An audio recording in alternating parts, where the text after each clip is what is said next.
Hola, muy buenas tardes, muy buenas noches. Soy el doctor Francisco Flores.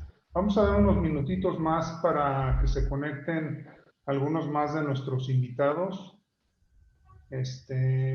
Tenemos en este momento la hora con 5 minutos. Lo digo así porque tenemos diferentes horarios en todo el continente donde nos estamos conectando. Daremos unos 3 minutitos más para que se conecten los demás compañeros y enseguida comenzamos. Muchas gracias.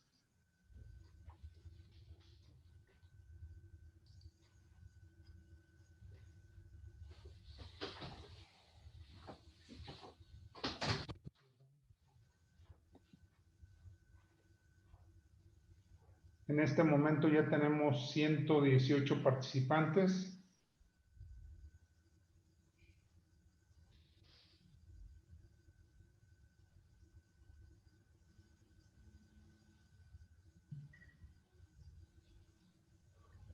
Ok, bueno, me presento con ustedes. Soy el doctor Francisco Flores. Soy el responsable de Medical Affairs para la región NOLA. Y aparte soy el responsable de ginecología obstetricia para todo LATAM.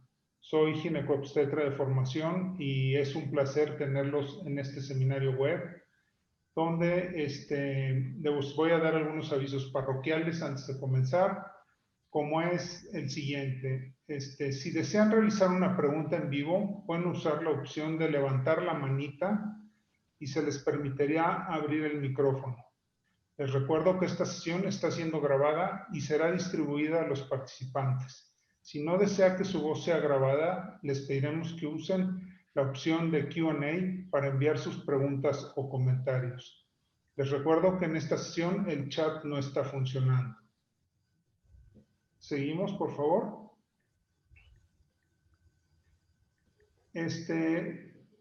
Para Medtronic, este es un programa de educación médica y por lo tanto tenemos un descargo de responsabilidad.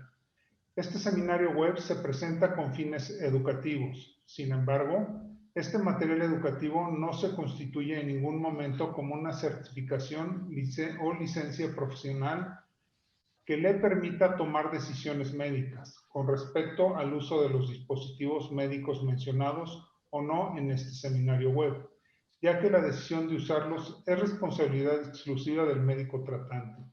Del mismo modo, este seminario web no reemplaza la necesidad de consultar el manual de instrucciones de cada dispositivo médico o cumplir con las regulaciones de su país y hospital. Cualquier opinión expresada en este programa son opiniones propias del entrenador o del médico y no representa las opiniones o puntos de vista de Medtronic. El presentador es responsable por todo el contenido y cualquier permiso necesario que se requiera de acuerdo a las legislaciones aplicables. Preguntas sobre el uso de productos pueden ser direccionadas al Departamento de Medical Affairs usando el formulario abajo o entre en contacto con un representante de Medtronic. Pues muchísimas gracias. Los dejo con mi compañero Juan Atenartoa para que les dé la bienvenida a los profesores. Muchas gracias y éxito. Bueno, gracias Francisco por esa introducción. Primero que todo, bienvenidos. Muchas gracias por estar acá. Si se dieron cuenta, los que estuvieron presentes en la sesión pasada, estuvimos discutiendo la endometriosis desde un punto de vista multidisciplinario. La sesión de hoy va a estar guiada por el doctor Daniel Sanabria de Colombia, la doctora Audrey Tsunoda de Brasil, el doctor Edison Krause y el doctor Marco Puga de Chile. Hoy nuestros speakers van a estar hablando de cómo abordar la endometriosis profunda de forma general y cómo tratarla de manera específica en lugares anatómicos diferentes a los convencionales. La sesión de hoy va a estar dividida en dos bloques. El primer bloque va a ser un poco más teórico en cuanto al concepto de la endometriosis profunda en el área quirúrgica, en donde el doctor Krause y el doctor Marcos Puga van a estar haciendo su ponencia. Por otro lado, al final de la sesión vamos a tener una discusión de cómo abordar casos clínicos dependiendo del tipo de complejidad de la patología. Para esto, los quiero dejar con la doctora Audrey y con el doctor Sanabria, quienes nos van a poner en contexto de cómo está la endometriosis profunda en la región de Latinoamérica, Entonces, de nuevo, les agradezco por estar acá. Adelante, doctora Audrey y doctor Sanabria. Hola, buenas noches, bienvenidos a todos. Es un gran honor estar acá con todos y compartir nuestras experiencias en esta enfermedad que acomete 10% de las mujeres en Brasil en edad fértil. Entonces es muy importante para que aprendamos a lidiar con estas pacientes y también, más importante que todo, o que no se debe hacer en situaciones con mayor riesgo de disfunción posterior o complicaciones posteriores. Es un gran honor y me permitan presentar nuestro colega doctor Daniel Sanabria, que irá moderar esta sesión conmigo. Hola, Daniel. Hola Audrey, buenas tardes a todos. Qué bueno estar nuevamente aquí con ustedes. De verdad, bienvenidos a este programa educativo. Gracias a Medtronic por este espacio para todo Latinoamérica en busca de mejorar y hacer educación acerca de cirugías y temas tan complicados como es la endometriosis profunda. Es un verdadero placer compartir con amigos y con expertos tan de alto nivel el día de hoy. Hoy vamos a darle las banderas de esta enfermedad a Chile, que son los grandes representantes en esta sesión. Y básicamente vamos a hacer una introducción. Yo quisiera saber cuántos de ustedes han tenido esta situación cuando entramos a cirugía y podemos ver en la práctica cuántas veces ustedes se han visto relacionados con este tipo de casos. Entonces, está una pequeña encuesta. No sé si lo ven una vez al mes, si tal vez tienen alrededor de 2 veces por semana, o tal vez lo hacen de 3 a 5 veces, o realmente nunca lo ven en su práctica diaria. Por favor, voten. Vamos a dar unos 30 segundos para intentar ver los resultados de esto y poder saber más o menos cómo está nuestro auditorio. No sé si es fácil ver las respuestas.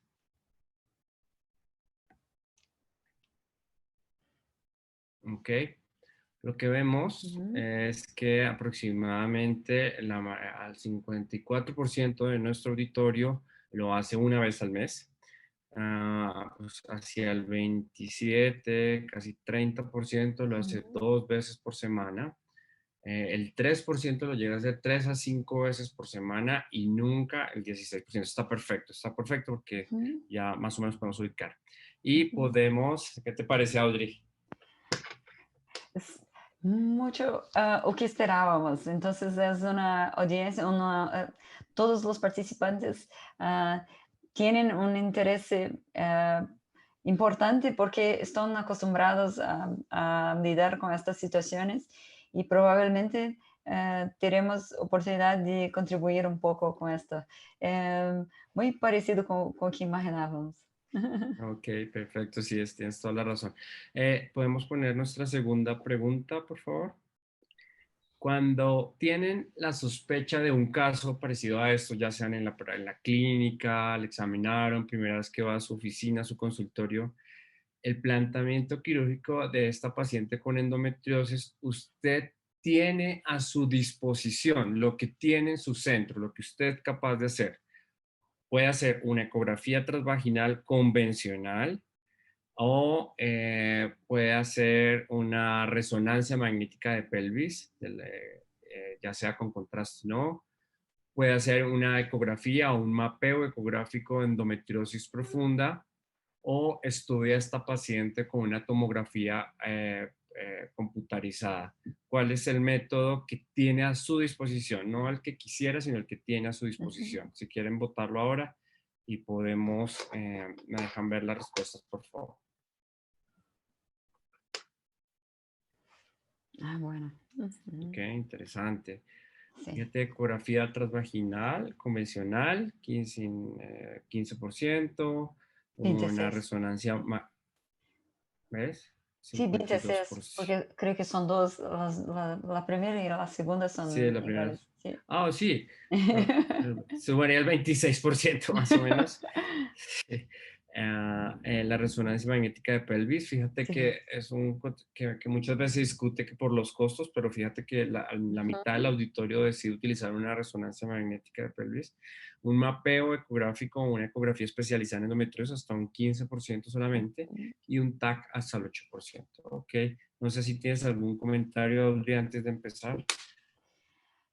Yo creo que es interesante porque debido a los costos, podríamos prever que la mayoría iría a optar o tener un ultrasonido con mapeamiento, pero yo creo que tal vez los expertos radiólogos em, no son tan No hay accesibles para la tantos. mayoría, sí, sí.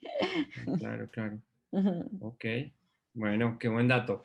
Bueno, sin más ni más, pues queremos darle la bienvenida a nuestros invitados. ¿Quieres presentarlos, Audrey?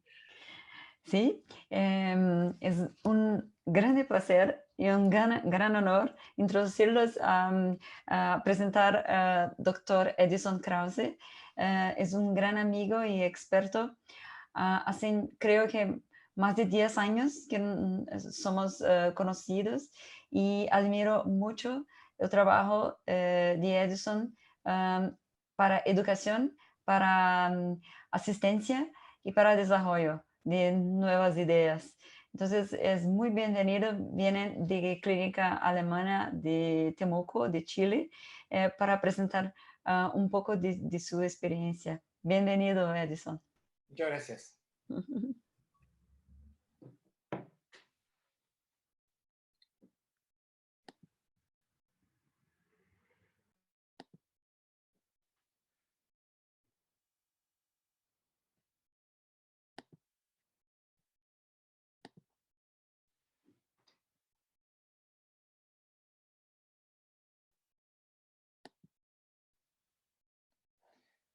Bueno, buenas noches. Mi nombre es Edison Krause. Soy médico ginecólogo. Trabajo en el sur de Chile, una ciudad mediana que se llama Temuco. Trabajo en una clínica privada y en un hospital público y también tengo alguna vinculación con la universidad. No tengo conflictos de interés y todos los videos que van a ver en esta presentación pertenecen a las cirugías que hago con mi equipo quirúrgico. Vamos a hablar de endometriosis profunda. Lo primero que les digo es que el estándar es la vía laparoscópica. La vía abierta tiene muy poco rol en la cirugía de la endometriosis moderna. Esto partió en los años 90 más o menos con el doctor Enrich y en realidad los europeos, fundamentalmente los franceses, sistematizaron y divulgaron la técnica principalmente por la gran obra y todavía del profesor Arnaud Battier.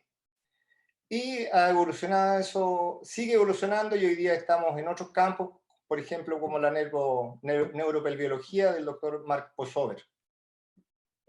También han mejorado las técnicas, han mejorado los equipos y hoy día hay muchos lugares donde cuentan con cámaras 4K, visión en 3 dimensiones, muchas ópticas de energía, muchos tipos de energía, suturas mecánicas, pabellones inteligentes donde ustedes pueden comunicarse con el resto del mundo de manera simultánea.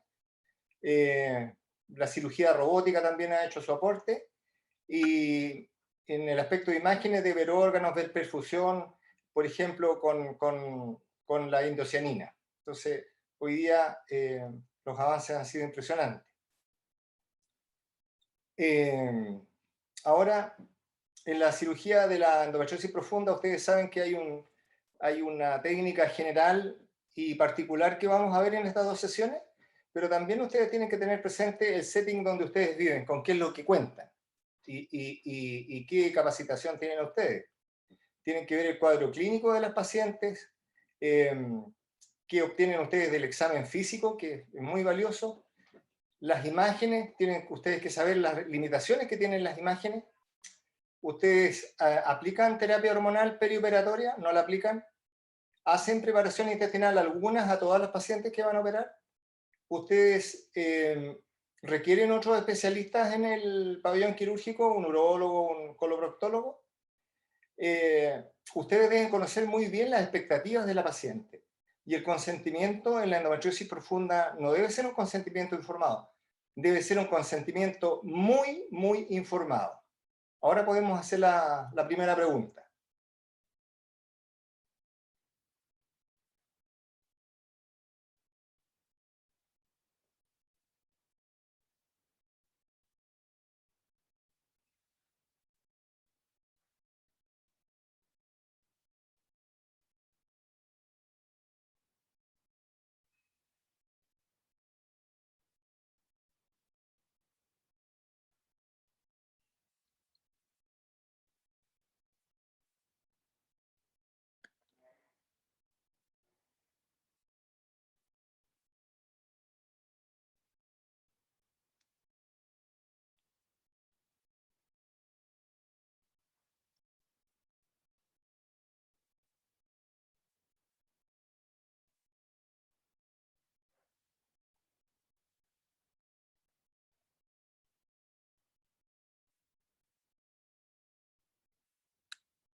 Doctor Krause, todo... Perfecto, sigamos. Sí, señor. Bueno, esa es la primera pregunta.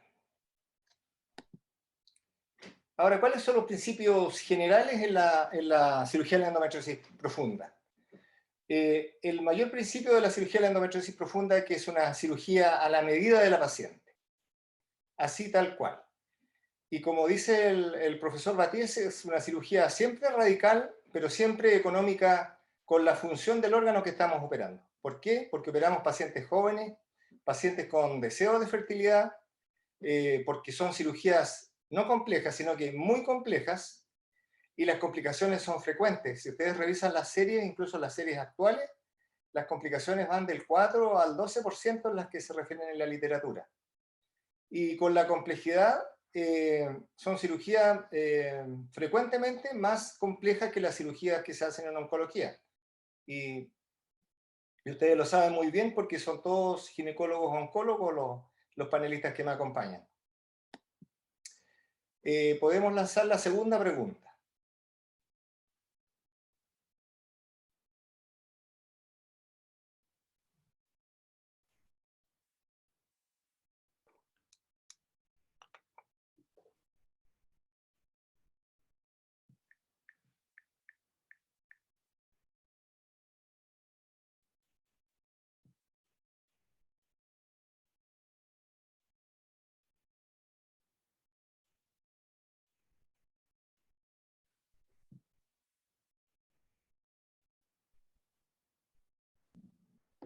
Perfecto. Entonces,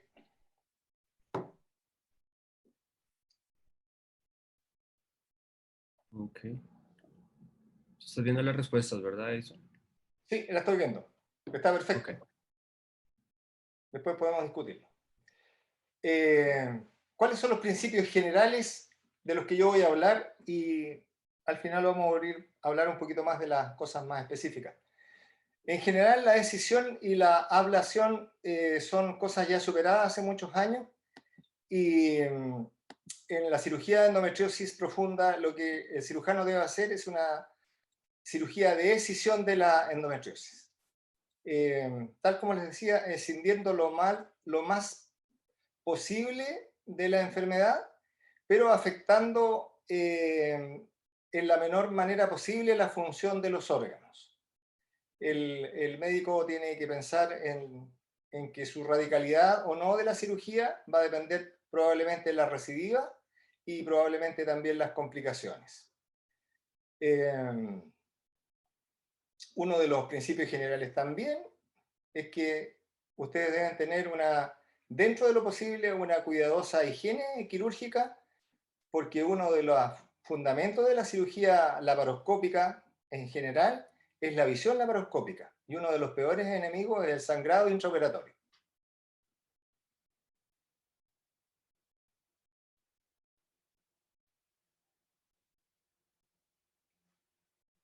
Ahí estamos viendo un ejemplo a un lado de una cirugía de endometriosis peritoneal en la fosa ovárica y al otro lado un shaving de la cara anterior del recto. Entonces, no hay imágenes 100% seguras y muchas decisiones se toman dentro del intraoperatorio, tal como respondió la mayoría en la pregunta anterior. En mi ciudad donde yo trabajo, en la clínica fundamentalmente, y también en alguna medida en el hospital, nosotros tenemos un equipo quirúrgico que está fogueado y siempre operamos las mismas personas, conocemos nuestros roles, la distribución en pabellón, la ergonomía son temas superados. Yo uso la disposición de trócares francesa y hago normalmente, más del 90% de las veces, una entrada directa sin gas. ¿Qué es lo primero que hacemos al entrar al abdomen? Es explorar todo el abdomen, porque muchas de las decisiones se van a ir tomando en el camino.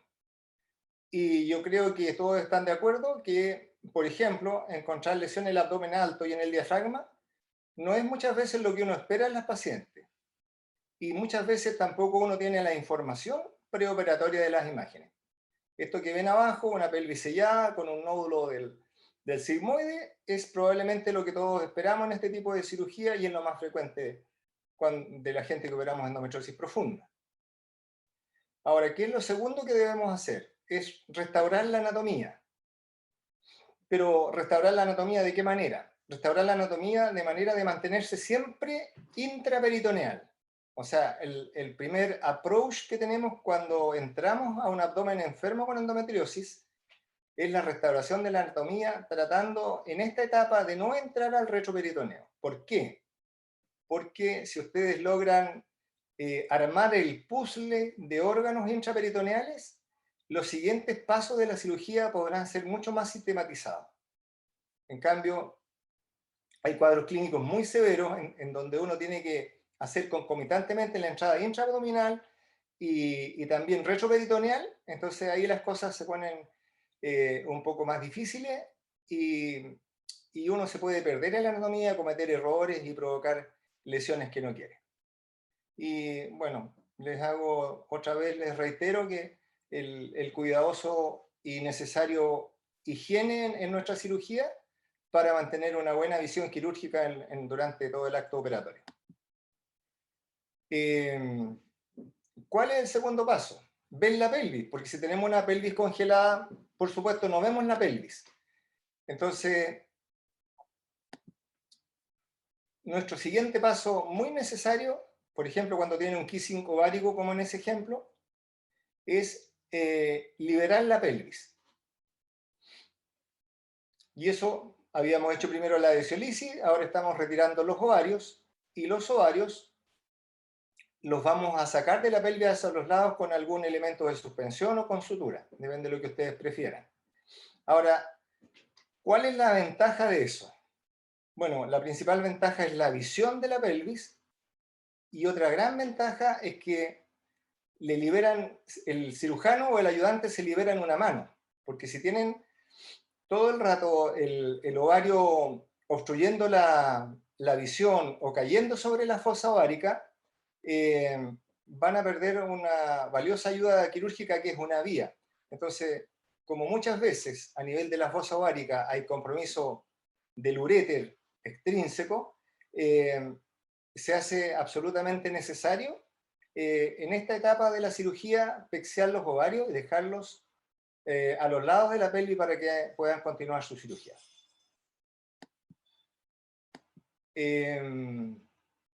Ahora, ¿cuándo hacer la quistectomía? La quistectomía de los ovarios, lo ideal es hacerla al finalizar la cirugía. ¿Y cuál es el fundamento de eso? Que cuando ustedes hacen la quistectomía ovárica, normalmente el ovario produce algún tipo de sangrado, en napa, pero sangra y ensucia.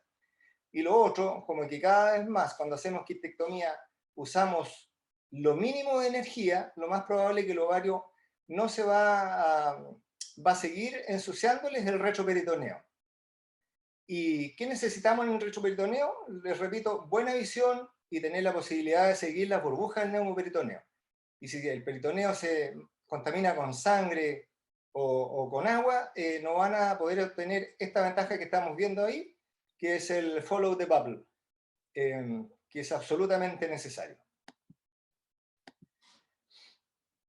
La otra etapa que nunca hay que olvidar es el detachment del colon, de sus adherencias normales o del colon sigmoideo o fisiológica a la pelvis lateral, alrededor de en la fascia de Todd, un poquito más arriba del reborde pélvico, porque eso les va a dar acceso a toda la hemipelvis izquierda, les va a dar acceso al pedículo infundíbulo pélvico, y si ustedes encuentran el pedículo infundíbulo pélvico, van a poder encontrar a ese nivel, como la estructura inmediatamente medial, el uréter. Entonces, este paso también es un paso muy importante, y en este paso también es muy importante que se mantengan intraperitoneales, que traten en lo posible de no entrar en esta etapa del retroperitoneo. Yo sé que no es fácil porque cuando hay distorsión anatómica a veces uno entra al retroperitoneo y no hay nada que hacer, pero bueno. Pero en lo posible traten de no entrar al retroperitoneo en esta etapa. La siguiente etapa, como muy bien respondieron en la pregunta, es identificar el uréter. Muchas veces es solamente necesario identificar el uréter porque los que hacemos patología benigna lo dejamos siempre lateral a nuestra cirugía. Aquí pueden ver que estamos accediendo a los espacios pararrectales y ahí se ve el uréter y no tenemos nada más que hacer porque el uréter está bien y lo podemos alejar. De nuevo, con maniobras simples de tracción, de contratracción, de divulsión, con calma, cuidando mucho la hemostasia para que no tengan sangrado quirúrgico.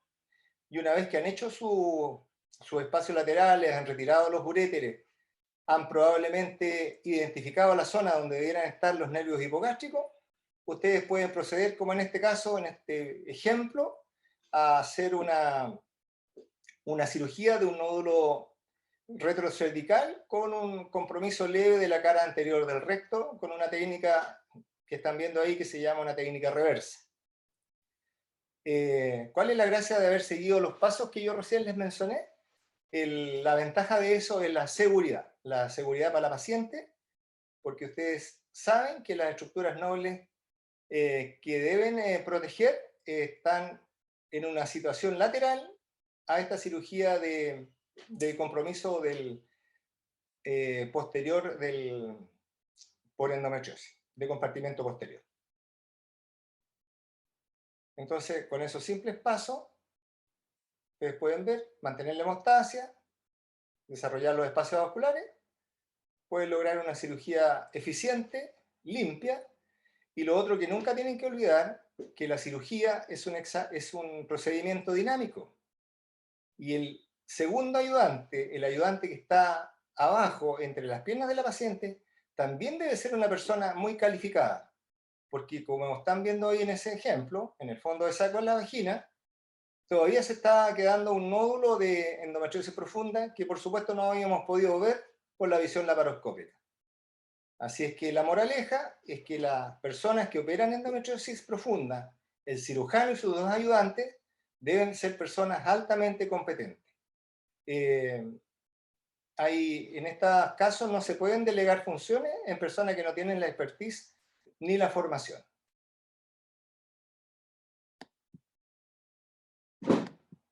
Aquí lo mismo, pero aquí no es tan bonito, esto es algo muy real. cuando ustedes van a hacer los espacios pararrectales, no siempre tienen la visión periférica de los uréteres, porque está toda la pelvis comprometida con endometriosis, pero si ustedes conocen la anatomía, saben que el uréter lo pueden identificar, si lo dejan lateral, siguen la burbuja, desarrollan los espacios, y como se ve aquí en el video, la grasa medial siempre pertenece al recto, ¿se fijan? Y ahí van desarrollando sus espacios pararrectales, que es otra maniobra muy necesaria e inicial en la cirugía sistemática o step by step de la endometriosis profunda, que es lo que hacemos actualmente. Entonces, ahora que hicimos todo eso, empiezan los problemas. Encontramos lo que pensábamos, estaba bien la resonancia, estaba bien la ecografía extendida que habíamos hecho. Hay un compromiso grande de las trompas y probablemente a esta paciente tengamos que hacerle una salpingectomía. Conversé eso con la paciente, hacer una salpingectomía, lo anotamos, quedó planteado en el consentimiento. Entonces, estas son las cosas que ustedes con la experiencia y con la enseñanza tienen que empezar a adelantar. Entonces, no podemos llegar a este minuto sin haber conversado todas estas posibilidades con la paciente. Marco va a presentar dos excelentes casos, porque esta es una charla que tiene un tiempo limitado, así que yo solamente de la estrategia específica en la cirugía de la endometriosis profunda les voy a hablar del compartimento anterior y específicamente de la vejiga, que corresponde a una afectación relativamente baja en el conjunto de endometriosis profunda, pero tiene una muy excelente respuesta a la cirugía, tanto en trabajo de corto, mediano y largo plazo. Procuren siempre usar suturas de monofilamentos y no olviden usar una sonda vesical gruesa cuando entren a la vejiga. Después les voy a explicar por qué. Entonces, la vejiga hay tres posibilidades de afectación en orden de profundidad. Una afectación superficial en este caso, como la que están viendo como extensión de una enfermedad severa que estamos operando, y donde nosotros hacemos simplemente un shaving encima de la vejiga y prácticamente no tocamos el detrusor. Este shaving lo podemos hacer con tijera fría, lo podemos hacer con hook, lo podemos hacer con energía ultrasónica.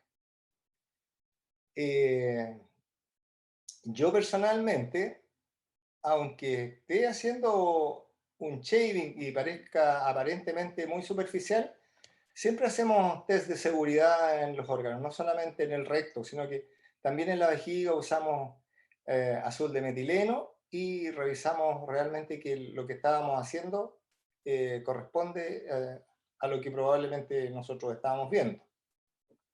La segunda opción de afectación en profundidad es que el nódulo endometriósico haya comprometido un poco más profundo y haya comprometido todo el músculo detrusor de la vejiga, pero respetando la mucosa. Ese es un diagnóstico muy fino que lo puede dar la resonancia muchas veces en la previa a la cirugía, pero también nosotros lo podemos ver durante la cirugía. Entonces, ahí ven, está la vejiga con azul de metileno. Le hicimos una resección completa del músculo detrusor y estamos aplicando una sutura. Como es una lesión chica que tiene 2 o 3 centímetros, ahí decidí hacer una sutura continua de ida y vuelta, con un solo nudo al final. Esta paciente se va de alta el otro día, y en este caso sin sonda Foley, con indicación de orinar cada ciertas horas. Ahora, si la afectación es completa y abarca todo el espesor de la vejiga, lo que ustedes van a hacer es, como todos saben, hacer una resección completa del nódulo, una cistectomía parcial. Yo les voy a hablar de un ejemplo de lo que es más fácil cuando la afectación es del domo vesical arriba, cuando no compromete el trígono o la entrada de los uréteres, porque ese es otro tema y da para 5 clases más. Entonces despegamos primero el nódulo de la cara anterior del útero, ese nódulo de adenomiosis. Luego yo personalmente prefiero, cuando ya sé que es transmural, prefiero entrar enseguida en la vejiga, porque así limito más el área de vejiga que voy retirando. Entonces me voy siempre muy cercano al nódulo en la periferia de la vejiga. ¿Se fijan?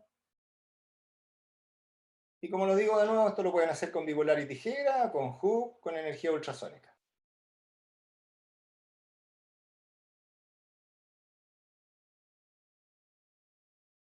Terminamos la resección del nódulo y por supuesto vamos con la cámara a mirar el trígono. Eso es lo que nos interesa. Que no vayamos por ningún motivo a comprometer la entrada de los uréteres en la vejiga cuando suturamos. Normalmente suturo la vejiga a puntos corridos en 2 planos, con un primer plano de afrontamiento de trusor mucoso y un segundo plano invaginal.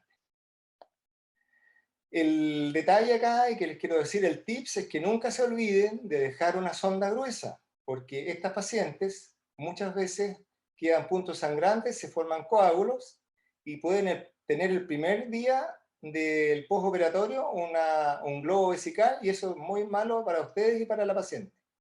Entonces la forma de prevenir esto es que usen una sonda gruesa, o por último una sonda de 3 vías si ustedes quieren, vesical, y esta sonda se deja en un lapso de 7 a 14 días, depende del tamaño de la lesión, lo que ustedes estimen, y es aceptable tener hematuria incluso hasta una semana después.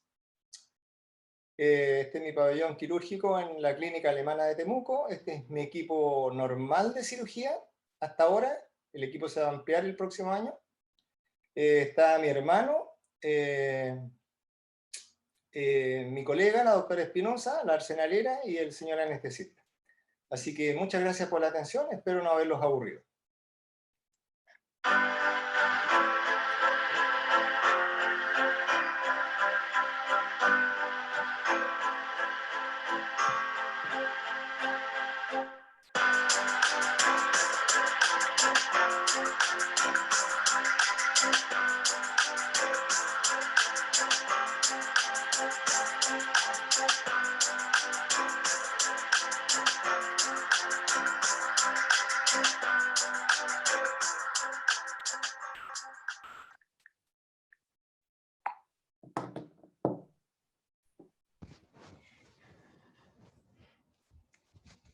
Bueno, Edison, muchísimas gracias por esta excelente conferencia. De verdad, pues es un gran reto. En la parte de tu planeación quirúrgica, ¿vas siempre con resonancia tú?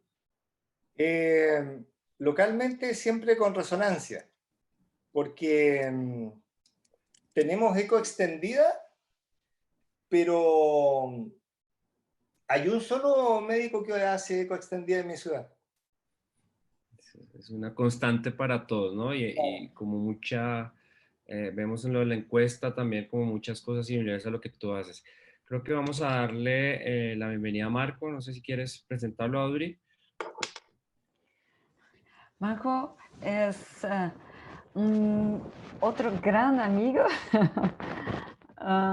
y es un gran honor para todos nosotros tenerlo acá a compartir esta gran experiencia que Marco entrenó a Estrasburgo con Arnaud Vathier, nuestro gran maestro, creo que para la mayoría de los cirujanos en América Latina. Y creo que no apenas entrenó junto a Vathier, pero también aprimoró y modificó otros conceptos que va a compartir con nosotros acá.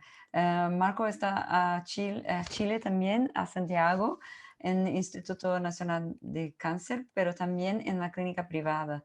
Muy bienvenido, Marco. Es un gran honor para nosotros. Muchas gracias, Auri. Muchas gracias por la presentación. Hola, Daniel. Hola, Edison. Hola a todos. Voy a compartir mi pantalla. ¿Me pueden confirmar que se vea bien? Sí, se está viendo. Perfecto. Muchas gracias por la presentación y a la gente de Medtronic por hacer lo posible.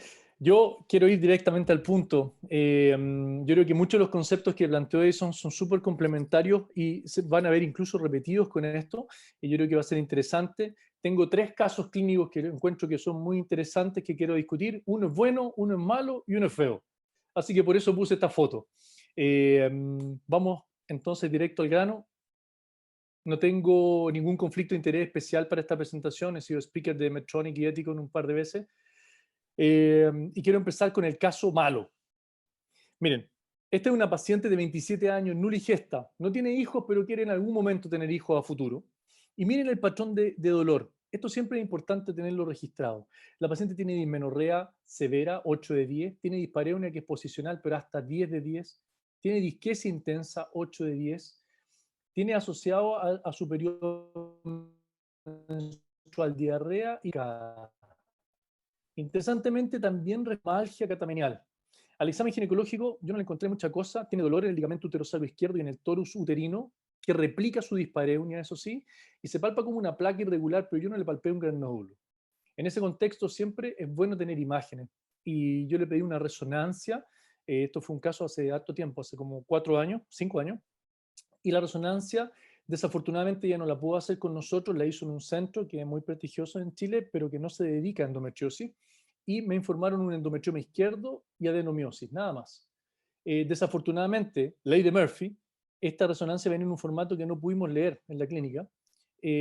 Algunas veces, sobre todo pasaba antes, que algunos formatos no eran legibles en todos los tipos de software de computador. Así que entramos simplemente pensando que no había mucha más cosa. Y esta es la imagen. Entramos, está adherido el sigmoide un poco.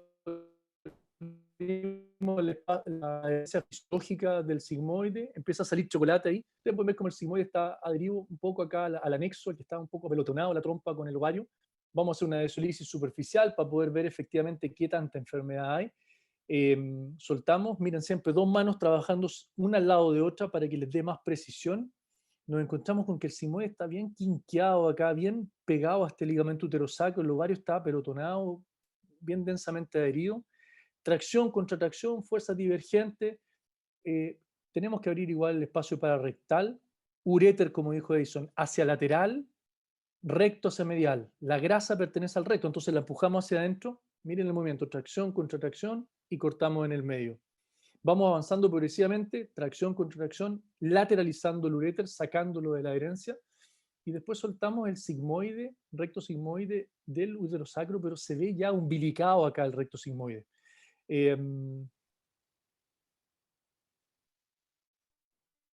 tabique recto vaginal no está comprometido, abrimos un poco más, simplemente para un poco de espacio, pero no hay enfermedad ahí. El uréter sigue pegado al útero sacro. Lo que quiero hacer es sacar este peritoneo que está engrosado en esta parte de arriba, y para eso tengo que lateralizar un poco más el uréter. No es una gran ureterolisis, simplemente una mera adhesiolisis para poder hacer el espacio y poder resecar todo el tejido que está fibrótico de la fosa ovárica y del útero sacro. Ahí está el uréter lateralizado ya, y por lo tanto ahora puedo cortar. Yo prefiero cortar habitualmente con energía monopolar. El hook me gusta mucho, siento la precisión con el hook y puedo ir viendo, miren cómo sale el chocolate, puedo ir viendo efectivamente si sale el chocolate, si veo cómo se llama que hay endometriosis, me corro un poco más arriba hasta llegar a tejido insano. Terminamos de resecar este segmento de peritoneo con una placa engrosada, no es un nódulo propiamente tal, pero hay un cambio significativo. El tejido está más blando, está libre, no está fibrótico ya, el tabique recto vaginal está bien, el recto está bien, el uréter está limpio,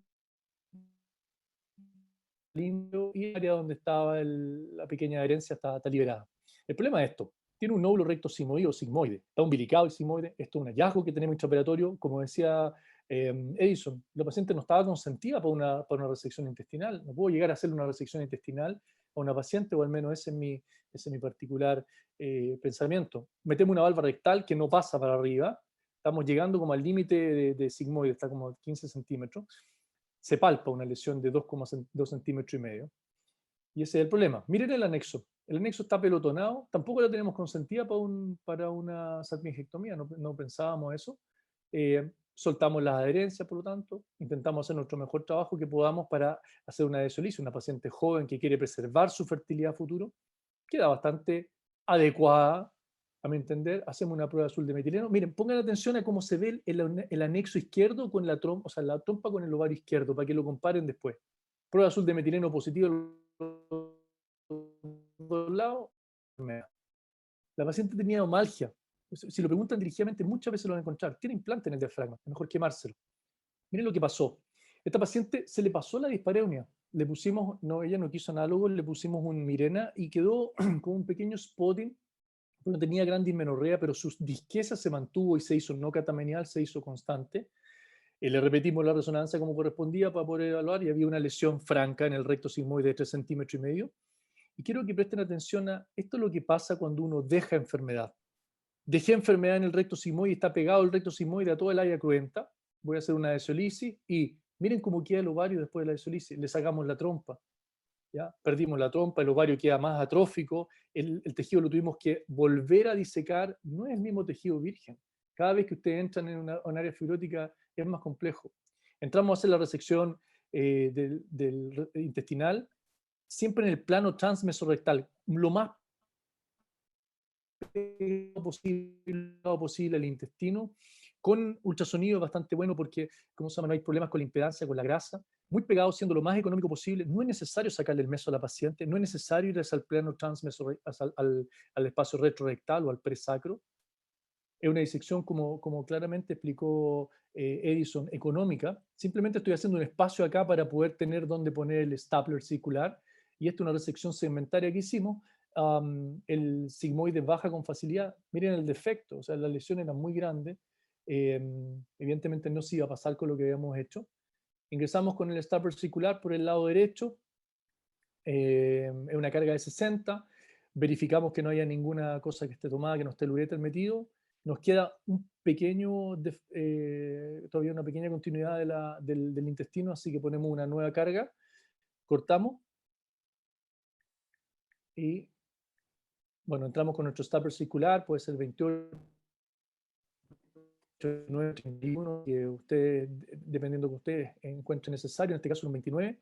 Hacemos la unión con el Anvil, que lo tenemos puesto en el sigmoide proximal, y antes de hacer el cierre, miramos para arriba, para evitar que esté torcido, ver que el meso esté hacia medial, que las tenias se vean en la posición donde tienen que quedar. Vamos a entrar por el lado derecho, para mirar cómo se ve la anastomosis.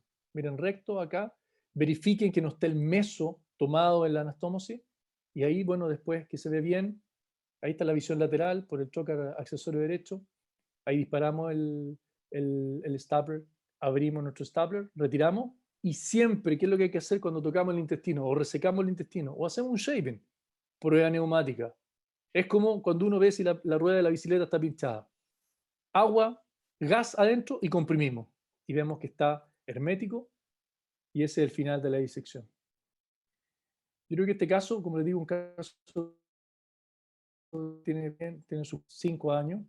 Yo creo que hay 3 cosas que son fundamentales de este caso. Primero, que la terapia, siempre decimos lo mismo, adaptar la terapia al objetivo de la paciente. Y en general los objetivos de la paciente son 2. O dolor, o preservar la fertilidad o mejorarla si es posible. Y en este caso yo creo que para el dolor es tremendamente importante el perfil de dolor que tiene la paciente. Muchas veces uno escucha, no, es que la vamos a operar por dolor severo, pero ¿qué dolor importa?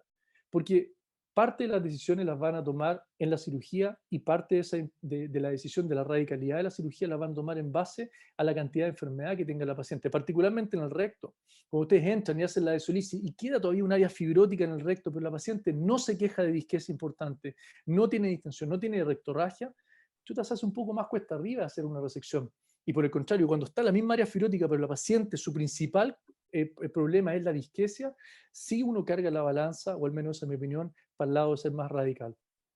El segundo punto son las imágenes. Es claro que si uno va a hacer endometriosis profunda, y si ustedes están haciendo endometriosis profunda en su hospital, en su clínica, tienen que tener un buen estudio de imágenes. Va a ser resonancia por experto, va a ser ultrasonografía por experto, pero el apellido experto no lo pueden sacar. Les va a servir siempre para anticipar la dificultad Ya sea que ustedes trabajen ustedes mismos o hagan un equipo multidisciplinario para saber si van a tener que llamar al coloproctólogo o al urólogo, para saber cuánto se va a demorar la cirugía y para tener un consentimiento que sea un poquito más específico con la paciente. Unos amigos míos habían visto ese video anterior, este video que les mostraba, y me decían, no, que nosotros consentimos a todas las pacientes que van a endometriosis profunda para resección intestinal, para neoimplante ureteral, para ostomía.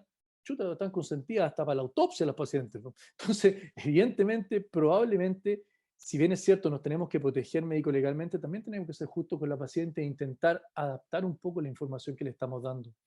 Así que mi pregunta para ustedes es, ¿quién es su radiólogo? ¿Quién es su ultrasonografista? ¿A quién le van a ir a la paciente? ¿A quién van a poner confianza? Porque parte del resultado que ustedes tengan como cirujano va a depender del estudio de imágenes que tengan. Y el último punto es claro, ¿qué es lo que pasa cuando yo dejo enfermedad? ¿Por qué decimos que hay que ser radical contra la enfermedad?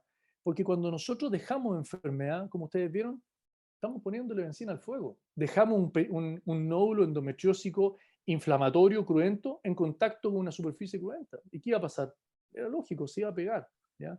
Por lo tanto, siempre es importante que la primera cirugía a la que van a someter a una paciente debe ser es la más importante, debe ser lo más completa posible, porque si no, cuando ustedes entran en segundo, en tercer o en la tercera cirugía, siempre van a tener que lidiar con la endometriosis, la fibrosis y las secuelas de la cirugía previa.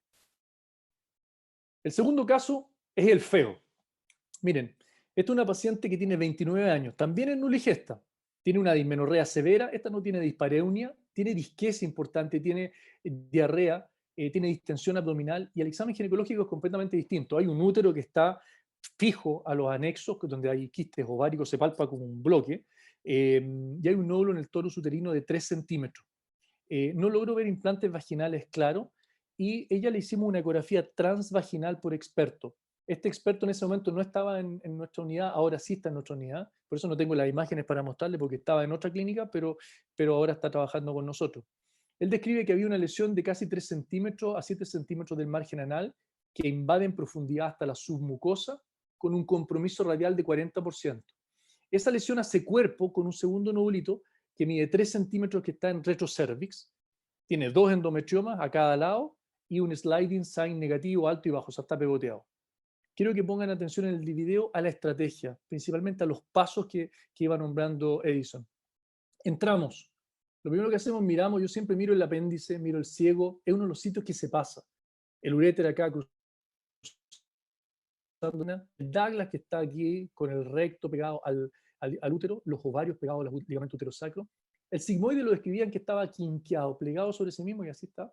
Partimos como siempre, igual. Sigmoide, liberamos la adherencia fisiológica, liberamos para arriba también, les va a dar movilidad, como decían antes, les va a permitir acceso al infundíbulo pélvico. Si ustedes encuentran el infundíbulo pélvico, la primera estructura medial que van a encontrar, el uréter. Entonces tienen infundíbulo pélvico y uréter. Y ahí pueden seguir abriendo el espacio. Drenamos los quistes, yo también los hago al final, algunas excepciones, pues lo podemos discutir. Suspendemos, liberamos el sigmoide y ahora es re fácil, porque está el recto aquí abajo nomás. Le paso el recto al ayudante, entro, siempre entrar cerca del recto, siempre el útero sacro tiene que estar hacia lateral. Pongan atención a eso, no entrar lateral al útero sacro, siempre entre el útero sacro y el recto. Hacen su espacio.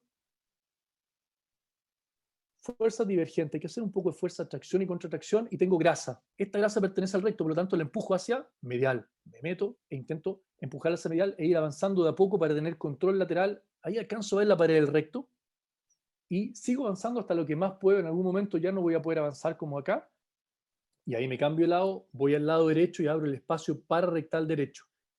Exactamente los mismos pasos, abro, y después que tengo control lateral, voy a cortar en el centro. Miren cómo entra la tijera, estoy intentando intencionalmente dejar la mayor parte del nódulo pegado al recto e ir sacándolo de la pared, perdón, al útero, e ir sacándolo del recto, pero está invadido profundamente, ¿ya? No va a bastar con eso.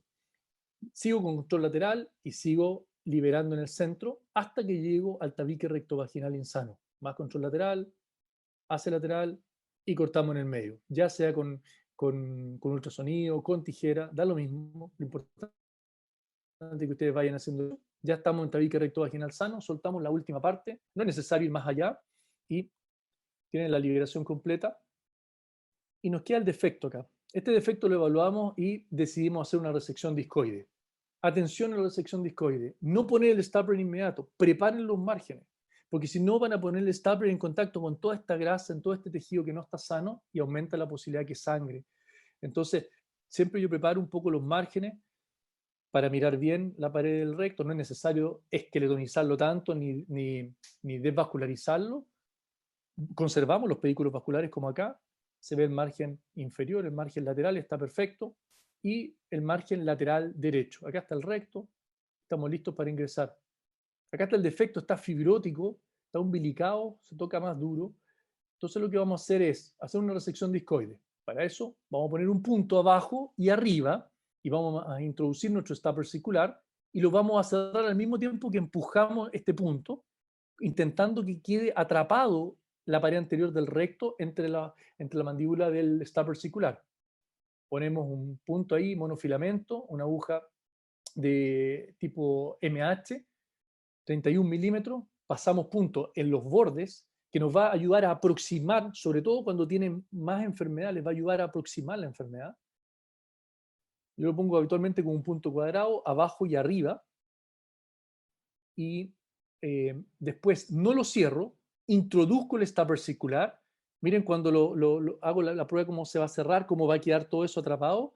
Introduzco mi stapler circular y ahí cierro mi nudo y empujo hacia abajo, y al mismo tiempo el ayudante de abajo cierra el stapler circular y queda atrapada la cara anterior. Solamente intentemos que la cara anterior, después disparamos el stapler, retiramos nuestro stapler, y ¿qué les parece el resultado?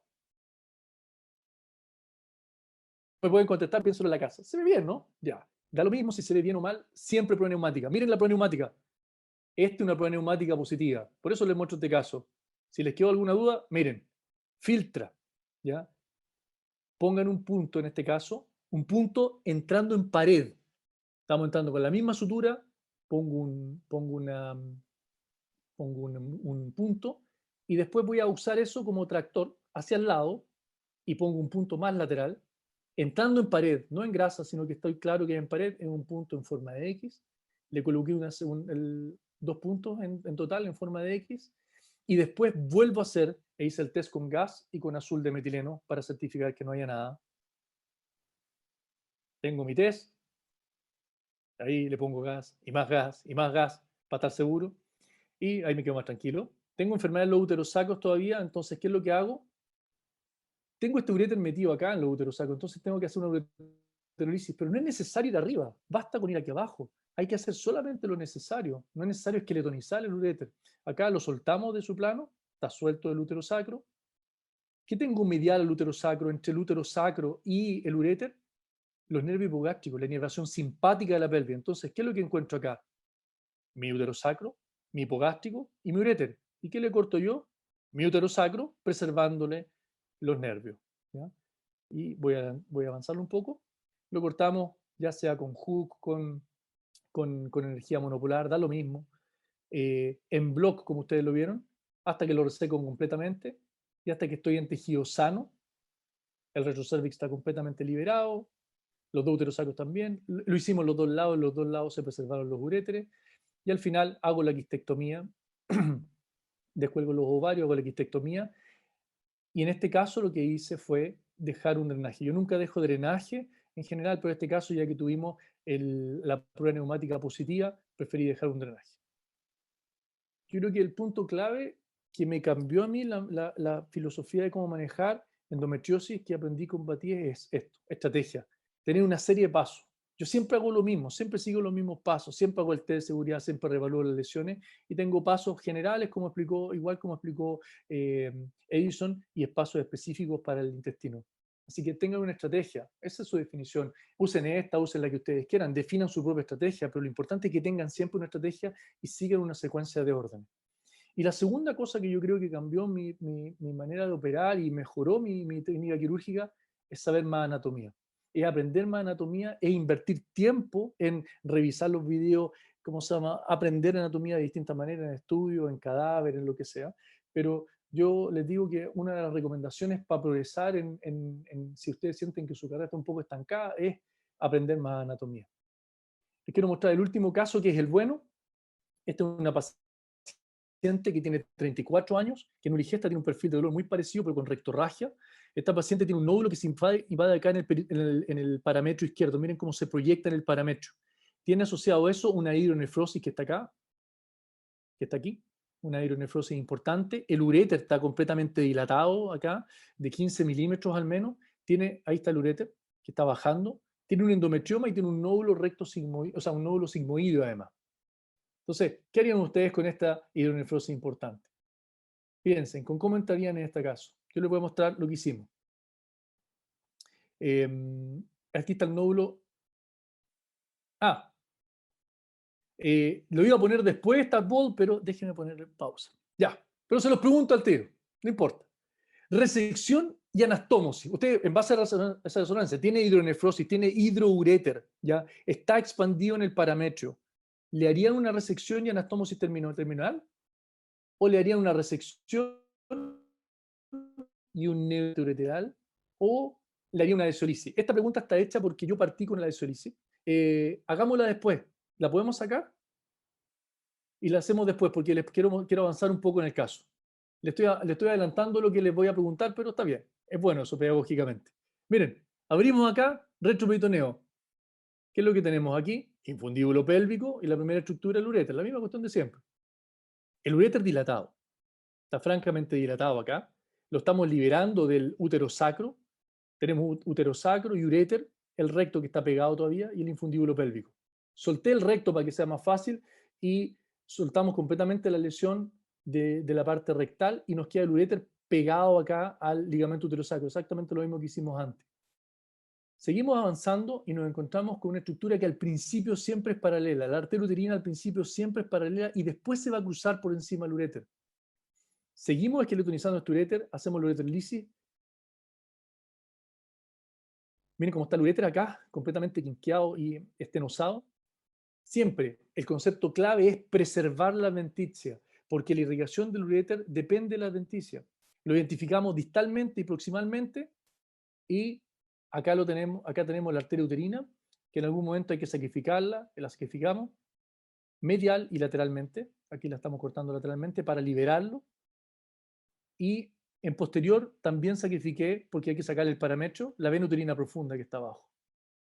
Sigo liberando el uréter, hay un cambio de calibre que es claramente y franco. Y acá estamos liberando la parte posterior del uréter desde el parametro que después vamos a sacar. Y estamos llegando aquí, a este momento en que tenemos uréter ahí. Tenemos uréter dilatado, uréter filiforme, un pedacito de uterina que todavía queda, y este segmento de periadventicia. Ahora sí va la pol. ¿Puedes lanzar, por favor, la pregunta? ¿Qué hacemos ahora? Hay un cambio de calibre y está estenótico. ¿Qué harían ustedes? Lo corto, lo reseco y lo uno. Le hago una anastomosis terminal. O lo corto y le hago un neoimplante ureteral mejor. O continúo la desolisis y le pongo un catéter doble J. O lo dejo así nomás. Pueden votar. ¿Qué les parece? Creo que cambia mucho entre la primera foto y esta segunda foto. Tengo que decir eso.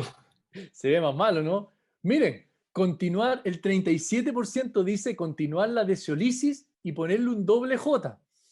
Y un tercio también dice neoimplante. Nadie lo quiere dejar así, estoy de acuerdo.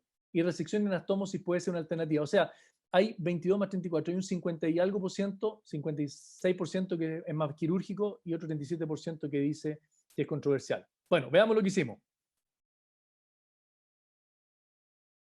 Estamos acá, yo estoy preguntando, ¿y esto si es la adventicia? Estoy preguntando a mi ayudante y estamos discutiendo ahí, soltemos esta parte. Entonces decidimos soltar esta parte de la periadventicia que está inflamatoria, sangre, está bien, se ve vascularizado. Liberamos más el uréter para que tenga más movilidad. Por si acaso tenemos que hacer el neoimplante o la resección, miren, baja, así que está bien.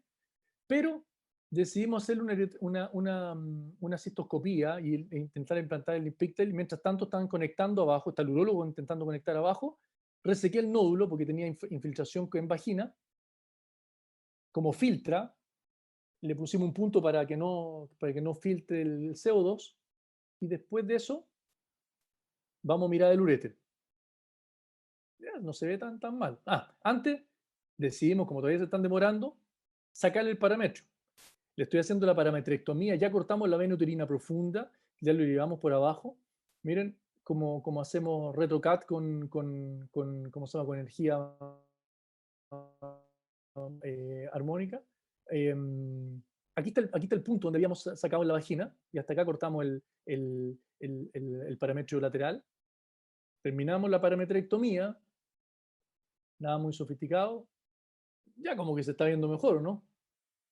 Ahí está el urólogo en el cistoscopio y pasó el catéter. Miren cómo se ve ya. Se ve bastante bien, está liberado completamente de abajo.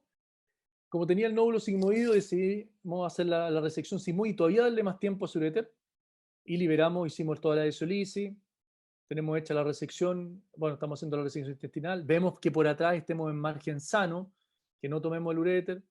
Nuevamente, un cartridge de 60, el segundo para hacer un sombrero chino, prueba neumática como siempre, independiente que se vea bien, prueba neumática, y después miren cómo se ve el uréter. Esta es la última. Se ve el uréter bastante bien. El color, hay algunas partes en que está más blanco, otra parte que está más morado, pero está entrando bien en la vejiga. Muchas veces nos basamos en el color, o si se mueve. Es poco preciso eso. Está la parametrectomía completa. ¿Qué hicimos? Verde y oceanina. Veamos cómo está la vascularización. Más que creerle al color, veamos cómo se ve. Miren cómo se ve con verde y oceanina. A los 20 segundos ya se ve la migración en la superficie del uréter.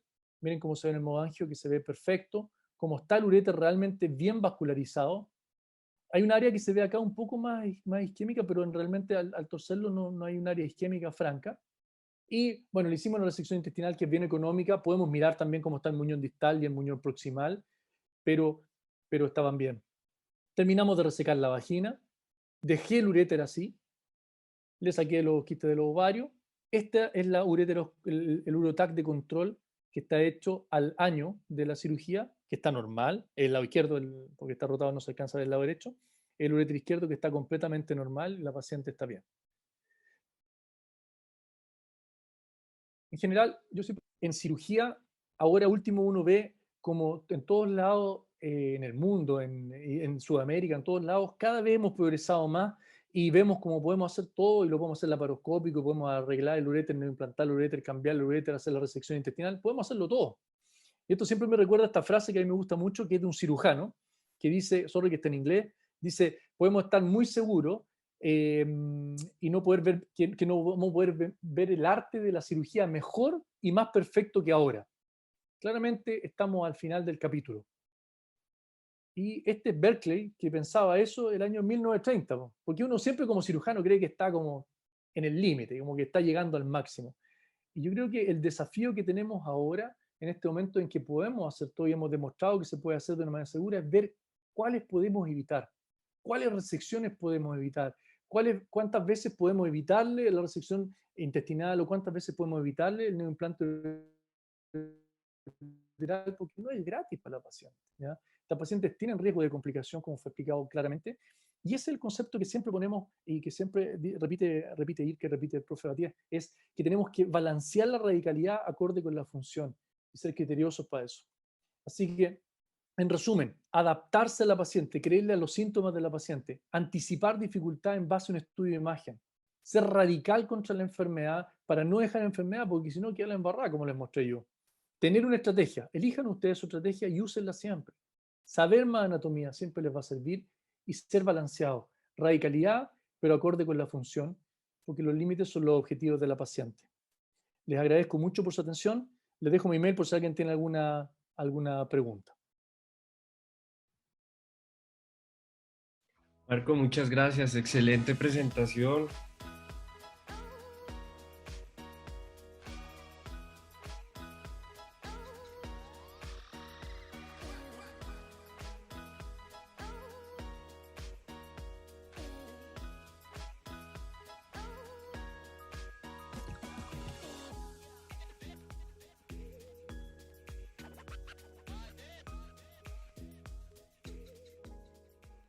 Bueno, muy bien. Creo que vamos a dar paso a las diferentes preguntas que hemos recibido a través de nuestro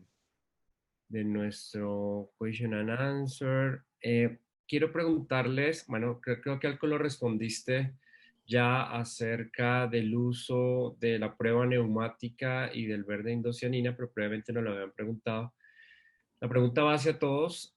¿Ustedes creen que el verde indocianina es el nuevo estándar en este tipo de cirugías? ¿Cómo lo ven? ¿Qué tan necesario lo ven? ¿Creen que deberíamos tener en los centros donde hay endometriosis esa disponibilidad siempre? ¿Cuál es la opinión actual sobre este tipo de tecnología? Yo contesto, ¿sí? A ver, mi opinión, yo creo que es atractivo. A ver, yo creo que depende de para lo que uno lo vaya a usar, pero es atractivo como tecnología. Nosotros la tenemos disponible y si vemos el uréter, por ejemplo, ¿cómo evalúas tú que el uréter te quedó bien y que no tienes riesgo de fístula? Porque el gran problema con el uréter es la fístula, y la fístula se basa en general en dos cosas, en isquemia y en tensión que produce isquemia, ¿ya? Entonces, la mayor parte de las veces, ¿cómo evaluamos esto? Visualmente. Decimos, el uréter se ve azul, o este se ve bien, este se ve mal. Entonces, parece como bastante básico y probablemente mirar dirigidamente cómo está la vascularización parece interesante. No hay data para probar que eso sea así, pero sí me produce más tranquilidad. En el intestino, yo creo que es diferente, porque la posibilidad realmente que haya isquemia importante con este tipo de resecciones, como decía Edison, económicas que hacemos, sin cortarle el meso, sin cortar la mesentérica, con resecciones que miden 5 centímetros, 6 centímetros, parece poco probable que realmente vayamos a devascularizar de manera importante el intestino, a menos que sea una resección muy grande o a menos que sea una recurrencia. Si fuera una resección muy grande, una recurrencia, yo lo usaría sistemáticamente si lo tengo como tecnología, pero no creo que sea un requisito fundamental para un centro de endometriosis disponer de la tecnología o tener que invertir en eso si es que tiene otros déficits todavía en tecnología. Esa es mi opinión. No sé, Audrey, ¿en Brasil es fácil obtener verde indocianina o no sé, Edison, es fácil? Aquí en Colombia son pocos los centros, hasta ahora se introdujo los registros para el verde, pero no es tan masivo el uso de este tipo de tecnologías. Sí, Yo, en Brasil también. Creo que apenas en la mayoría está presente en los centros particulares, los centros privados, y para la salud pública es muy costoso, entonces es limitado. No apenas el contraste es costoso, pero el equipo también. La cámara para esto. Entonces, es más difícil para el sistema público. Pero en privado es más común y creo que apenas en los grandes centros en Brasil. Okay. yo vivo en el sur del país y es una tecnología muy cara para nosotros. Yo encuentro que es fantástico, no solamente para ver perfusión, como decía Marco, que es muy interesante en el uréter, sino en ocasiones para cortar tu cirugía, porque a mí me ha pasado, y yo creo que a todos más de una vez, que te toma mucho tiempo, por ejemplo, poder visualizar el uréter izquierdo en caso de afectación grave de endometriosis, que tenemos muchas pacientes. Entonces, pierdes mucho tiempo identificando o haciendo la ureterolisis izquierda. Y si tienes un verde indocianina, podrías identificar fácilmente el trayecto ureteral. Yo le veo una tremenda ventaja en eso, por ejemplo, pero es muy caro para nosotros. Creo que hay una cosa que... Sí, perdón, Daniel. Dime. Dale, hay una cosa interesante que los coloproctólogos igual, claramente en el tipo de resecciones que hacen ellos, muestran, y tú puedes ver la irrigación y puedes ver, ¿sabéis qué corto acá? Delimitan más el margen. Y hay cambios, en general, hasta en el 20% de la gente que utiliza para el margen donde va a seccionar. Pero es cuando estás haciendo una resección coloproctológica, oncológica, ¿ya? Yo, el concepto que me gustaría transmitir es que si ustedes están haciendo endo y no tienen verde indocianina, o sea, no tienen ninguna relevancia, no van a poner en riesgo a su paciente, es mejor invertir en la tecnología que tienen. Nosotros lo tenemos porque hacemos cáncer y lo ocupamos para hacer verde indocianina para hacer linfanectomía. Entonces lo tenemos ahí disponible, tenemos la experiencia de hacerlo. Pero si no, no es un requisito fundamental para hacer endometriosis profunda. De acuerdo. Me preguntan y quiero pues como complementar esa pregunta acerca del manejo de la hematuria en las pacientes que se realizan resecciones vesicales, cuánto tiempo esperar, cuánto tiempo es normal, pero aún más, esta paciente, ¿cómo es el acuerdo con en sus centros con urología acerca de la colocación de catéteres? ¿Cuándo sí, cuándo no? ¿Cuánto tiempo lo dejan? ¿Cómo manejan los síntomas? Porque estos catéteres producen mucha hematuria, producen mucho dolor, aumentan el dolor. ¿Cuándo colocarlos y cuándo no? ¿Cuál es la opinión de ustedes en cuanto al manejo de esta hematuria, tanto en la resección de la vejiga y la indicación de colocación de catéteres? Edison, ¿quieres contestar tú? Sí, bueno, hay una cosa básica, que cuando hace una cistectomía parcial, puedes, pero no debes dejar una sonda fina, que es la con la que habitualmente llega la paciente de la sala al pabellón, probablemente, ¿cierto? Cuando es el caso, o la sonda que colocamos normalmente. Hay que colocar siempre una sonda más gruesa, porque usualmente en las primeras 12 horas postoperatorias puede sangrar un poco y el coágulo ocluir la sonda, y vas a tener un globo vesical en la noche. Y probablemente, como la paciente está con buena analgesia y todo, nadie se va a dar cuenta. Entonces es muy peligroso. Entonces, yo por lo menos tengo la conducta cuando hacemos alguna cistectomía, siempre queda la paciente con una sonda gruesa, una sonda normal, no de 3 días, y se va también con una sonda gruesa a la casa. Normalmente yo hospitalizo a las pacientes entre 12 y 18 horas, o sea, alojan una noche nomás. Entonces no me puedo dar el lujo que a 200 kilómetros de distancia se le tape la sonda, ¿te fijas? Es una providencia. ¿Y tú, Marco? Yo, ¿cómo se llama? Uso lo mismo. Yo uso, si es una resección vesical, usamos sondas siliconadas, gruesas, ¿ya? No 3 días, sino que siliconada gruesa. La usamos en general 10 días o 14 días, ¿ya? Cuando hacemos resección. El tejido es malo, la mayor parte de las veces, casi el 60% de las veces le hiciste otro tipo de resección que puede aumentarte la posibilidad de inflamación. Si es uréter, por ejemplo, habitualmente cuando le hicimos, por ejemplo, una cirugía grande y creemos que puede estar desfuncionalizado y resecamos el uréter, habitualmente le mantenemos la sonda Foley por 4 días o 5 días para evitar el reflujo. Y muchas veces hay que acordarse que estas pacientes, claro, usted le hace el útero sacro, las desfuncionaliza un poco, pueden tener residuos postmiccionales un poco elevados, y tú te relajas porque no le hiciste nada a la vejiga, pero estás poniéndole presión para arriba retrógrada a la unión que tiene en el uréter, que está a 2 o 3 centímetros. Entonces, por eso le mantenemos la sonda Foley a esas pacientes. Y cuando le resecamos a alguien la vejiga y le dejamos la sonda, habitualmente antes de sacarle, le hacemos una cistografía basada en ninguna evidencia científica. Yo intenté buscar números, pero no hay para eso. Pero en general me quedo más tranquilo haciendo la cistografía, no la hago yo, la hace el urólogo, y nos quedamos más tranquilos sacando de la sonda Foley sabiendo que no hay nada visible. Respecto al urólogo, yo creo que es fundamental, yo trabajo con un urólogo, es fundamental tener el urólogo amigo mío. Entonces es fundamental tener a alguien de confianza. Entonces, habitualmente entra cuando lo necesito. Yo no siento ninguna presión psicológica de tener que llamarlo o no llamarlo, lo llamo y el tipo es muy bueno operando. Y cuando yo estoy disecando algo, por ejemplo, le puedo mostrar y dice, oye, ¿qué te parece esto? No, está bien, tranquilo, relajado. Él pone el catéter doble J habitualmente. ¿Por qué? Porque yo estoy haciendo la cirugía arriba y entre que, ¿cómo se llama? Él tiene mucha más experiencia que yo, le va a resultar más fácil y técnicamente va a ser mucho mejor que yo siga arriba y que él esté abajo, como se llama, en la vejiga poniendo el catéter ureteral. Yo creo que es un trabajo, al menos lo que hago yo, para Chile, multidisciplinario. Yo aprendí con Batiés, como se llama, hacerlo como pelvic surgeon. Y me gusta porque uno hace toda la cirugía como uno, pero la gracia que tienen ellos, como se llama, tanto el urólogo como el coloproctólogo que trabajan con nosotros, es que tienen la misma filosofía. Yo no tengo que decirle, oye, no le saque el meso, no, porque el tipo dice, oye, hay que ser económico en esto. Ah, excelente. Y eso ya está por defecto. Entonces, pero eso se basa en que trabajamos juntos, en que han escuchado esta cosa 1000 veces y ellos mismos transmiten lo mismo para su grupo de coloproctólogos o para su grupo urologo. De acuerdo. Y cerca del doble J, creo que indicamos el doble J cuando la resección es muy cercana de la inserción del uréter en la vejiga.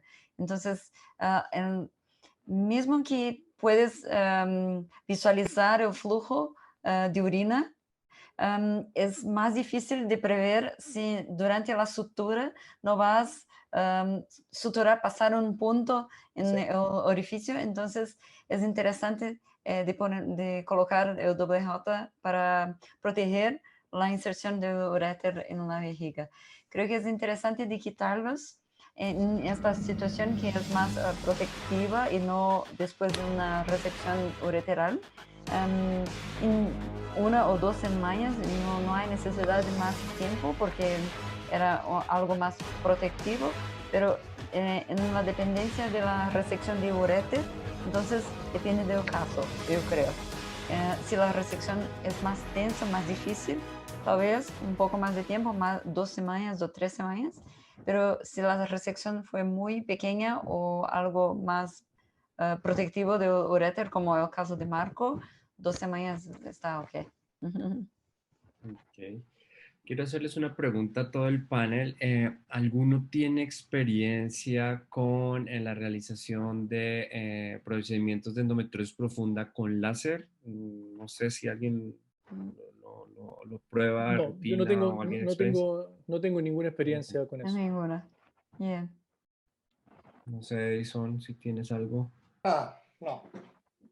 Sí, es muy interesante, es una técnica que permite, digamos, nosotros lo hemos usado tal vez para resecciones peritoneales, pero a modo de prueba, no lo usamos sistemáticamente, nos permite medir la profundidad del corte y poder llevarnos disecciones un poco más controladas, pero lo hacemos de forma de probar un equipo que quiere que alguien lo haga, pero no lo hacemos de forma rutinaria en endometriosis. Lo he visto varios profesores utilizarlo. Parece muy interesante, sobre todo en el manejo del endometrioma o en resecciones peritoneales, pero nosotros no tenemos experiencia en el momento para esto. Tengo otra pregunta. ¿Qué piensan ustedes acerca de en resecciones multiviscerales, vagina, intestino, cómo disminuyen la tasa de fístula? ¿Les parece que los parches de Piplón son una buena estrategia? ¿Lo utilizan de rutina? Yo, sí. A ver, yo creo que es bien interesante. Yo revisé la data que teníamos con el profe Batías de uréter y de vejiga. Y es bien interesante porque en la medida que tú abres un órgano, se va duplicando o triplicando la cantidad de complicaciones. O sea, vejiga más vagina más uréter, vejiga más vagina más intestino, va teniendo 2, 3, 6, 9 veces más tasa de complicaciones, porque hay más riesgo de fístula, es más o menos obvio. Yo en general, si tengo una lesión y voy a abrir la vagina, intento habitualmente no resecar el intestino si es que puedo, particularmente si es una lesión muy baja, ¿ya? Si tengo que hacer, por ejemplo, una histerectomía o resecar la vagina y tuve que hacer una resección intestinal, como en el caso que mostramos, si la paciente no desea fertilidad espontánea, sí le ponemos el aumento. Hacemos una J con el aumento, que es algo bastante simple, el mismo aumentoplastía que hacemos siempre, y bajamos y lo dejamos puesto con un punto. También lo he utilizado un par de veces en uréter. Tenemos dos uréteres que quedaron un poco más azulados de lo normal y que lo usamos para cubrir teóricamente el uréter y mejorar su vascularización, ¿ya? Para eso lo he utilizado. Es una técnica fácil. El problema es que muchas de estas pacientes son jóvenes y quieren fertilidad. Entonces, dejarle puesto el aumento abajo es medio controversial. Por eso cuando la cirugía resectiva y una histerectomía que tú tuviste que hacer, claro, probablemente suena lógico, particularmente cuando tienes 2 líneas de sutura que están aposicionadas. Eso así como lo usamos nosotros. No sé, Audrey, ¿tienes alguna opinión o eso acerca de esto? Sí, No, yo creo creo que la tasa de complicaciones es más alta cuando hay reducción de la vascularización. Los tejidos están más isquémicos. Entonces, hay que considerar esto cuando está a realizar disección o de vascularización más extensa. Entonces, las líneas de suturas no son tan importantes cuando la vascularización de ambos los tejidos están muy buenas. Y para preservar la fertilidad, es interesante reducir las adherencias, las cicatrices. Y interpor el aumento va a generar más cicatrices. Entonces es un poco difícil de decidir, pero creo que hay que pensar los riesgos y las ventajas para decidir si es algo interesante para esta paciente, si fertilidad es una cuestión. ¿Qué piensas, Edison? Yo pienso que los urólogos de hace muchos años tienen los conceptos claros cuando operaban las fístulas que habían antiguamente, Sí. que les provocábamos los ginecólogos. Éramos los mejores clientes hace 30 o 40 años. Yo creo que todavía. Claro. Todavía, y con esto más, creo. Eran vesicovaginales de histerectomías abiertas todas, entonces eran fístulas feas grandes. Entonces, lo primero que hacen ellos es reavivar los bordes, suturar sin tensión y colocar epiplón abajo, lo que decía Marco. Muy importante que no quede en tensión. Lo otro, yo les quería hacer un comentario porque yo tengo dos vidas. Una cuando opero en la clínica y opero a las pacientes y por ahí puedo llamar al coloproctólogo o al urólogo si es necesario, que es muy rara vez. Pero en el hospital yo estoy más solo porque en el hospital funcionan los horarios. Entonces, uno ve que muchas veces, por ejemplo, en la endometriosis profunda del recto sigmoide, el shaving, uno va estirando la técnica mucho. Yo, por ejemplo, normalmente hago shaving bien, que incluye la muscular. A veces todas las pacientes van con preparación intestinal, claro. Entro a cavidad y no tengo problema en ponerle punto, una doble capa y hacer las pruebas neumáticas. Porque lo que te da el disco en realidad es comodidad y rapidez. Pero sigue siendo una sutura, es una sutura mecánica, es una resección discoidea. Y esa misma sutura la puedes hacer a punto. Claro, te demoras más y todo hacer las pruebas, pero no está, si bien es cierto que está claro en la teoría el límite del shaving, de dónde pasas de shaving a discoide, ¿cierto? Y de donde discoide pasa a segmentaria. Si tú ves, por ejemplo, lo que publica Doné, exactamente con lo contrario a lo que publica Ceccaroni, por ejemplo, en shaving, por ponerte un ejemplo. Entonces, yo no sé ahí, yo no sé ustedes qué experiencia tienen, pero yo creo que el shaving es una herramienta muy barata que depende exclusivamente del cirujano ginecológico y que en realidad creo yo que en cierto sentido abusamos de las suturas mecánicas y muchas veces de la llamada al coloproctólogo. Yo creo que vamos a volver al periodo en que el cirujano ginecológico va a ser el cirujano de la pelvis, por lo menos en endometriosis. Yo creo que se está produciendo una vuelta hacia allá. Y que se ve, por lo menos en mi caso, y donde yo vivo y opero, por necesidad muchas veces.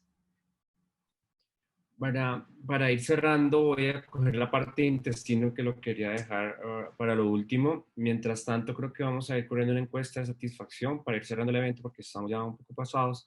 Pero dos preguntas rápidas que me hacen alrededor del intestino. ¿Cuáles las indicaciones, lo que tú hablas del shaving, cuándo y cuándo resección discoide y basados, cómo lo hacen para determinarlo en cirugía? Y dos, complicaciones asociadas al uso de sutura mecánica. ¿Cuál es la experiencia de ustedes con eso?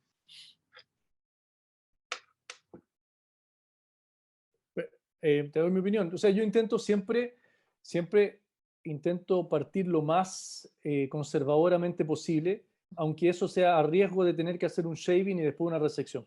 ¿Ya? Claro, claro. Hay algunas indicaciones que son claras para mí de hacer una resección segmentaria cuando tienes estenosis, no hay nada que hacer. Cuando tienes una lesión múltiple que está muy cercana, es difícil tener, ¿cómo se llama?, hacer dos shaving o dejar dos áreas devascularizadas. Cuando tienes un compromiso mayor del 50% del perímetro, también es difícil que baste ¿cómo se llama?, con un mero shaving.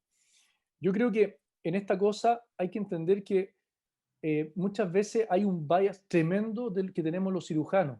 Por eso se explica que pucha, Donías publique 3.290 nódulos, que el 99% fue manejado por shaving y 1% por resección.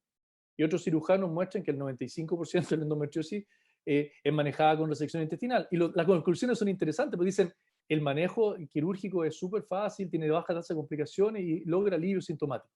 Entonces, como que fueran pacientes diferentes, ¿ya? Yo creo que lo importante de eso es que, en general, hay algunas cosas que van más pro del shaving, que es el hecho de no tener que defuncionalizar tanto y no tener que devascularizar tanto, que para las lesiones en general, que son menores de centímetros, la mayor parte de las veces el shaving es una herramienta que es súper buena y muchas veces basta. Al menos mi opinión es que cuando tengo una lesión que es ultra low, cuando una lesión está de 6 centímetros para abajo en general, habitualmente intento priorizarle el shaving a la paciente para evitar tener una resección ultra low y tener que hacer una anastomosis colonal, ¿ya? Ese es como uno de los principales grupos que en realidad siempre voy a intentar preferir un shaving, independiente que se abra la vagina, porque los trabajos de shaving nunca se demostró más tasa de fístula con la vagina. Entonces es interesante, fístula, lesión ultra low, que muchas veces se abre la vagina, tiene menos tasa de fístula. Eso es probablemente uno de los casos que hay. La última cosa es que cuando uno mira los grupos, en general la mayor parte de las veces ser experto en 2 o 3 técnicas no es fácil en medicina, ¿ya? Es difícil que uno sea experto en laparotomía, laparoscopía y en robots, ¿ya? Es difícil que uno sea experto, y los shavers en general no son tan expertos en hacer resecciones intestinales, y lo que hacen resecciones intestinales no hacen shaving. Y los grupos que hacen mixto, por ejemplo, el grupo de Battier, ¿ya? Tiene un 25% de recurrencia a 2 años con shaving en lesiones que miden más de 2,5 centímetros. 25% de resecciones, o sea, 25% de recurrencia es tremendamente alto. Es tremendamente alto. Entonces, yo creo que el concepto es, uno debe discutirlo con la paciente, debe hacer la técnica que uno hace mejor. Si uno va a hacer un shaving y es experto en hacer shaving y no puede controlarlo con el shaving, tiene que hacer una resección intestinal, tiene que llamar al coloproctólogo y tiene que tenerlo llamado. Listo, si uno no es capaz de hacerlo, listo, está bien, no hay ni una cosa de ego en eso. Y tiene que asumir que, independiente de que sea un shaving, igual tiene tasa de complicaciones, porque los shavings se perforan igual, ¿ya? No es que por el hecho de ¿cómo se llama?, de que es un shaving nomás voy a tener menos tasa de perforación, porque eso no es así, ¿ya? Es confuso y no hay una literatura así tan taxativa al respecto, porque hay un tremendo sesgo de los cirujanos, y los seguimientos, cuando uno los ve, son a 2 años. Entonces, ¿qué evidencia puede tener eso cuando uno opera a una paciente de 25 años y la sigue hasta los 27? ¿Ya? Entonces hay un sesgo tremendo. Yo creo que todavía es un tema que da para mucha discusión. Para un congreso entero. No sé si alguno quiere dar su opinión. Bueno, muy bien. Yo creo que por horas del tiempo ya nos toca cerrar. Agradecer, creo que con Audrey hemos disfrutado toda esta sesión, al igual que ustedes, con estos grandes cirujanos que pocas veces tenemos la oportunidad de verlos hablar, y menos ahorita con esta pandemia. Entonces quiero agradecerles por su excelente sesión, acordarles a todos que el programa de educación médica, tanto en endometriosis como en cáncer de ovario, va a continuar cada 2 semanas con unos temas que vamos a empezar a difundirlos con ustedes. Y nada, de mi parte agradecerles, quiero dejarlos con cada uno de ustedes para que puedan dar unos comentarios finales y nos podamos despedir. Les agradezco mucho. Bien, amigos, muchas gracias por la presencia, por los expertos, a Daniel también por la invitación, y a todos los amigos presentes, también los que enviaron las preguntas muy interesantes. Algunas no fueron posibles de ser resolvidas, pero pueden contactarnos después en nuestro mail, y también congratularnos, porque acá en Brasil son casi 9:35, entonces es un poco tarde y hay brasileños a asistirnos. Muchas gracias por la participación y por el programa también. Pues muchas gracias a todos los que se conectaron, a todos nuestros panelistas y a toda la gente que está tras bambalinas, que ustedes no ven, como es Rocío, como es Gracie, como es María, Hay mucha gente atrás de todo esto haciendo posible estos seminarios. Juan, te dejo para despedir al grupo. Doctor Krause, doctor Puga, muchísimas gracias por esas ponencias. Excelente cómo lo expusieron. Doctora Audrey, doctor Daniel, esa discusión al final nos agregó mucho valor a todos y a todos los asistentes los queremos invitar a que se sigan conectando. Tenemos 8 sesiones, esta fue la segunda, desde octubre hasta marzo del siguiente año, pensando un espacio para que ustedes puedan seguirle aprendiendo a los mejores de Latinoamérica. Entonces, muchas gracias, de verdad, de nuevo, y qué rico poder contar con la presencia de todos. Que tengan una excelente noche y nos vemos en el próximo webinar de este encuentro educativo latinoamericano de ginecología. Buenas noches. Buenas noches. Chao, buenas noches, muchas gracias. Bien, Buenas chao. noches. Gracias.